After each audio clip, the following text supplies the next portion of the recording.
Hi friends, so this is the first of my attempt in the episode number one, which I'm going to call it as learning curve. What I'm going to do is probably every day or some at least few times in a week, I would try to post videos which will help various company employees, basically mid management level, to grab the concepts and use them in the daily corporate lives. Whatever I have learned in last 40 years would be put to use, and hopefully that will be useful to you also. These videos will concentrate mostly on management stuff or the finance or economics or sometimes marketing, sometimes even geopolitics if need be. But in every video, there will be some takeaway which you can use, and I will try to limit these videos to less than 10 minutes so that you don't get bored. So let me start the first episode of this learning curve. It's called Miracle on Hudson.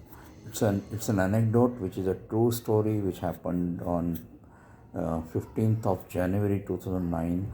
A plane, Airbus plane with twin engines had taken up from LaGuardia Airport of New York towards Charlotte, which was less than a 1 hour journey, and there were two captains in command. One of them was by name Sully Sullenberg. He was a very senior captain, and although he had taken this very small duty, he was flying in that craft. What happened was when they took off around 3 o'clock in the afternoon, it was a very beautiful atmosphere, no problems. The river Hudson was flowing down below, and they took off and they started chatting. It's a beautiful day, a lovely river is flowing below, etc., etc., and they were generally quite relaxed. Within the first 3 minutes, to be precise, they recorded about 208 seconds. They had a big thud in the engines, and the Kennedy G's, those big birds, they got sucked into the jet engines, and both the jet engines were made paralyzed, and they were no more operating. So obviously, immediately, Sully Sandenberg took the matters in his control and radioed down to New York Airport at LaGuardia, saying that we have a loss of power, complete loss of power, and we will have to return back. And within a few seconds, they were given the permission to return back to LaGuardia. But he radioed down again and said that I don't have enough power, I can't make it back to LaGuardia. Immediately, it was said that whether you can try New Jersey, which is nearby, or any such smaller airports. He said, I don't have any power at all. The plane was by that time only gliding in the air, okay, and it was to his skill that he was trying to balance the plane. So the ATC asked him, what do you want to do? He said, I'm going into Hudson. So he said, what? Sorry, did I hear you correctly? Yes, he said, I'm going into Hudson.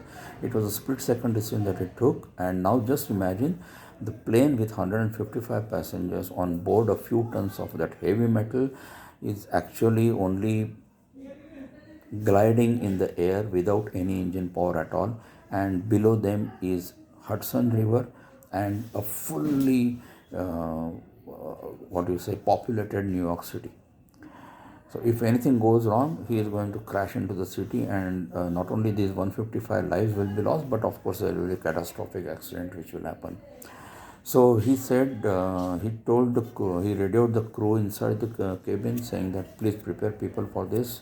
And we have, by that time, the people inside the plane also had got the feeling that something terrible has gone wrong, and we have turned back, and we are just kind of floating. And then the crew members said that we are landing on water. So everybody was absolutely devastated, and they were shocked.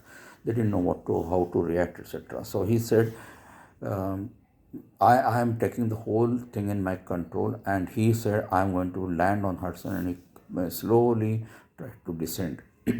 When he just imagine pure mechanics part of it, so many tons of weight coming into the Hudson, and by that time the boats which were, and the ferries and yachts which were floating on the river were all given instructions to go sideways, and they could see the huge mammoth plane coming onto them. So The whole situation was very grim. Sully Sullenberg was the only guy who was calm, composed, and absolutely in control. Only thing he said to the cabin for the 155 passengers, three words: brace for impact. Very clear three words instruction: brace for impact. So everybody was told to get their heads down, and what he did was he brought the plane parallel to the level of the water and started to try to glide it as much as possible. If the plane would have, just imagine, if the plane would have tilted on one side, it would have crash landed into water and it would have exploded, and like a toy, it would have broken. And if the nose would have gone down when he is coming into the river, he would have gone several meters down into the river. So he made a parallel entry and glided the plane absolutely so beautifully that the plane just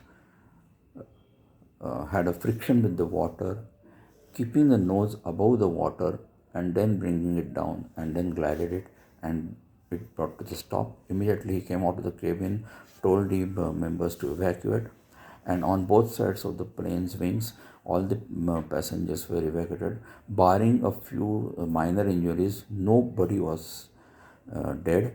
Everybody was saved, and this actually was the miracle which happened on Hudson.